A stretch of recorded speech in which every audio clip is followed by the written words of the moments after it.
inspection, the mill gives the truck the go-ahead to dump the wheat onto an underground conveyor. From there, the grain goes into a cleaning machine, where a system of sieves removes impurities such as straw, sticks, and grain dust. The wheat then goes into storage silos until milling time. The protein content of wheat varies by species, so the first step is to blend together the right varieties of wheat for the type of flour they'll be making.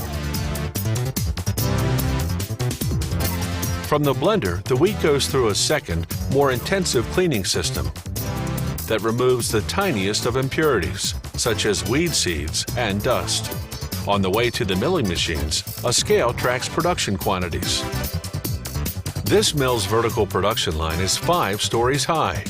Gravity carries the wheat downward through a succession of milling machines. Each one grinds the grain between steel rollers and then sifts it. Particles too large to pass through a sieve continue downward into the next milling machine, and so on. By the time the wheat hits the last machine, anything that's not fully processed gets vacuumed up to the top to begin the cycle again. Mills make white flour by grinding only the wheat kernel's soft inner part, called the endosperm. This requires removing the bran, the kernel's hard skin, and the germ, its seed.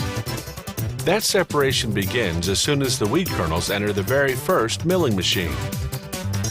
Rollers break off the germ and bran and crush the endosperm into pieces called semolina. Sifting removes the germ and loose bran pieces, but much of the semolina remains covered in bran particles. So between each milling station is a purifier, a machine that uses controlled air currents to float the lighter bran above the heavier semolina, enabling sieves to separate the two components. The semolina goes through repeated grinding